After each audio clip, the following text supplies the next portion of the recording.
recurrencia de los ingresos y costos fijos. Son las dos variables contrapuestas que te pueden llevar a una u otra situación.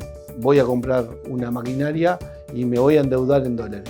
¿Y en qué cobro mi factura? En pesos. Listo, subió el dólar, quebré. ¿Qué pasa cuando en la empresa tenemos buenas ventas, tenemos clientes, pero tenemos problemas financieros? ¿Por qué se da esa situación y cómo lo podemos mejorar? Bueno, vender más no es sinónimo de salud financiera. Bienvenidos a otro podcast de Lagom Asesores Financieros. En este caso vamos a estar hablando de las empresas que tienen problemas de dinero y las empresas que no tienen problemas de dinero y estas últimas, qué es lo que hacen para llegar a esa situación. Estamos con Jonathan de Lagom Asesores Financieros. Jonathan, qué tema interesante el de hoy y lo vamos a ir estructurando poco a poco para que todos entiendan cómo tenemos que hacerlo, pero en primer lugar, gracias por estos minutos. Gracias a ustedes, buenos días y este espacio para seguir co-creando. Y un saludo a todos los que están del otro lado escuchando este podcast. Yo creo que todos queremos tener una empresa que no tenga problemas de dinero. Ahora, para hacer eso hay que cumplir ciertos pasos. ¿Cuáles son estos pasos? Y en primer lugar, el modelo de negocio que uno elige y define es muy importante en todo esto. Yo creo que las empresas que por ahí tienen menos dilema financieros son aquellas que tienen mayor previsibilidad en sus flujos y de alguna forma son aquellas empresas que tienen una recurrencia mensual en sus ingresos. Las empresas que tienen mayor problema o mayores desafíos son las que tienen, las que de alguna forma la demanda se mueve con mayor elasticidad y el desafío comercial es un poco más complejo. Y ahí, a nivel de la estructuración de las operaciones, los gastos fijos que tienen asociados ese tipo de empresas también tiene mucho que ver en esto. Entonces, diría dos cosas: recurrencia de los ingresos y costos fijos. Son las dos variables contrapuestas que te pueden llevar a una u otra situación. Los ingresos recurrentes son muy positivos para tener una salud financiera con mayor previsibilidad y los costos fijos son aquellos que en las empresas donde tienen mayor volatilidad o elasticidad en sus ventas, las que frente a determinados escenarios turbulentos les puede generar ciertas dificultades. Entonces, la definición del modelo de negocio en su estructura de ingresos y gastos, ahí es un partido clave que se juega en la etapa previa cuando uno define su negocio.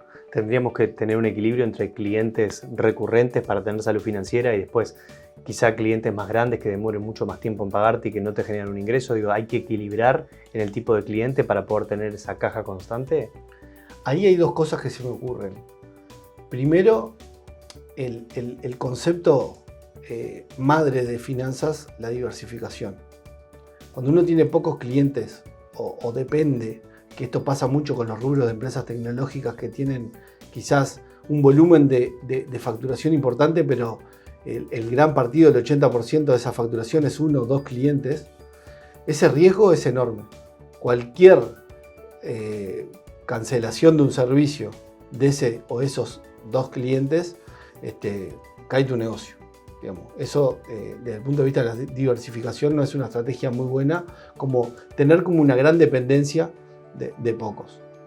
Después, que lo que sucede también cuando uno estructura un negocio donde tiene mucha dependencia sobre determinados clientes, lo que pasa es que tu operación se vuelca o se centraliza muy en ese cliente. Entonces tenés ingresos y costos fijos y el riesgo es muy alto en ese sentido.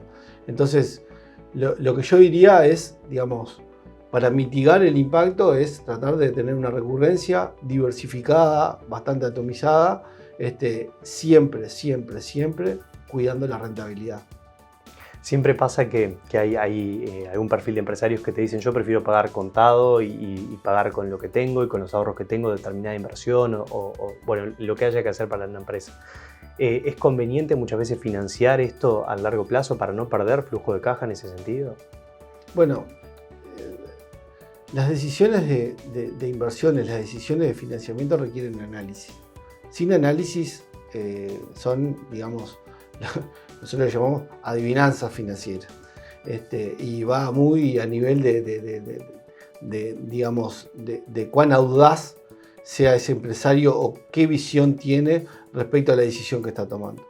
Yo creo que el concepto de de no endeudamiento en Uruguay está muy asociado a las crisis financieras que hemos tenido. Y de alguna forma creo que el impacto que han tenido estas crisis en algunas empresas, sobre todo también de los riesgos asociados que toman a la hora de endeudarse, y cuando hablo de riesgo de moneda, porque es el más típico, que cuando uno toma una decisión de inversión, voy a comprar una maquinaria y me voy a endeudar en dólares. ¿Y en qué cobro mi factura? En pesos. Listo, subió el dólar, quebré. Y eso, digamos, es algo típico en no medir cuáles son los riesgos que tenemos frente a cada decisión que estamos tomando. Entonces, lo que nosotros decimos acá es: decisión de inversión, la analizamos. ¿Es buena desde el punto de vista del negocio? ¿Crea, no crea valor? ¿Cuáles son los diferentes escenarios que tenemos que plantearnos? O sea, tenemos que plantearnos escenarios positivos, normales y los adversos. Si resiste el análisis, la decisión de inversión, ahí pasamos a la decisión de financiamiento. Si es con fondos propios o con deuda, bueno, va a depender del nivel de riesgo que yo esté dispuesto a tolerar o que la empresa esté dispuesto a soportar. Y por ahí van las claves. ¿Hay algún indicador o algo importante que haya que tener en cuenta a la hora de analizar ese flujo de caja y ese dinero que tiene la empresa? Sí, digamos, a nivel de indicadores hay diferentes indicadores. Las empresas tienen sus indicadores financieros, ¿tá? A la hora de nosotros hacer un análisis financiero, lo que vemos son, digamos, 3 reportes básicos, que es el estado de situación, el estado de resultado y el flujo de efectivo. De esos 3 flujos se desprenden diferentes indicadores. Y bueno, ahí, digamos, llevado más al mundo de startup en esa etapa inicial, ahí es un indicador clave, es el burn rate, que significa cuánto de dinero estoy quemando por mes, ¿tá? Porque la fuente de financiamiento que vos vas a necesitar es, bueno, ¿cuántos meses de operación tengo que financiar? ¿Y cuánto quemás mes a mes de flujo para poder financiar esta operación? Ese es un dato clave a la hora de ver, sobre todo los inversores que invierten en este tipo de negocio, que son de mucho riesgo, están mirando. Después hay indicadores de rentabilidad, indicadores de nivel de endeudamiento, indicadores de liquidez, ya en empresas más en marcha, que nos van diciendo este tipo de cuestiones. Y concretamente, yendo al tema de clientes que mencionaste recién, hay 2 indicadores que de nuestro punto de vista son claves. Uno es el churn, que se llama, de cuántos clientes abandonan tu negocio, cuál es la tasa de abandono que tenés medida por los diferentes ciclos, y cuál es el lifetime value, que es cuál es el tiempo que permanecen en tu cartera los clientes, ¿no? Porque eso es, digamos, esos 2 indicadores lo que nos dicen es de alguna manera, y agrego un tercero, el costo de adquisición de los clientes, que es también muy importante, que cuando vos analizás que invertís $100, vamos a hacer un ejemplo de un restaurante, vos invertiste $100 en publicidad para atraer un cliente a tu restaurante. Ese cliente viene, consume y gastó $5. Y vos invertiste 100 para que traiga. O sea, estás invirtiendo para perder dinero. Y eso lo tenés que tener medido. ¿Cuánto invertís vos para traer clientes a tus empresas? ¿Ah? Y después, ¿cuál es la tasa de abandono? Ese cliente que vino, ¿volvió? Si no volvió, 100% de churn. Abandonó. Si volvió y estuvo volviendo durante un año y dejó, bueno, el lifetime value es que durante 12 meses lo mantuve y me pagó una factura de determinada frecuencia. Otro indicador que vemos es el promedio de facturación por cliente. Porque no es lo mismo tener 100 clientes de $5 que tener 5 clientes de 100. ¿Y cuál es la rentabilidad de uno y otro? Y esto tiene que ver con lo que te decía de la diversificación, ¿no? Entonces, son todos indicadores que vamos viendo, midiendo, controlando para ver cuál es la salud de mi negocio.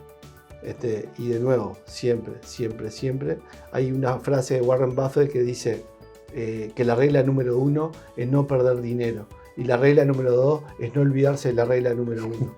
Entonces creo que la rentabilidad es un indicador clave. ¿Qué pasa cuando en la empresa tenemos buenas ventas, tenemos clientes, pero tenemos problemas financieros? ¿Por qué se da esa situación y cómo lo podemos mejorar? Bueno, vender más no es sinónimo de salud financiera. Punto número 1. Y muchas empresas no cuentan con información financiera, no saben lo que está pasando a la interna del negocio. Cuando uno hace el doble clic, y esto lo hemos visto en la práctica, están perdiendo dinero. En el ejemplo que te acabo de mencionar, estás invirtiendo $100 por traer un cliente que consume 5. Ese es el ejemplo más básico, pero también te puedo decir que hay empresas que están invirtiendo en determinados negocios que su costo, su margen bruto de operación de primera línea no soporta la estructura. Y encima los socios retiran dinero. Es el peor de los mundos, digamos. Entonces, ahí a lo que voy es que necesitamos tener información, necesitamos tener datos para tomar decisiones y digamos, sin esos datos, sin esa información, es imposible que podamos tener resultados financieros óptimos. Jonathan, muchas gracias por estos minutos. Un placer. Nos reencontramos en el próximo video en Lagom Asesor Financiero. Muchas gracias.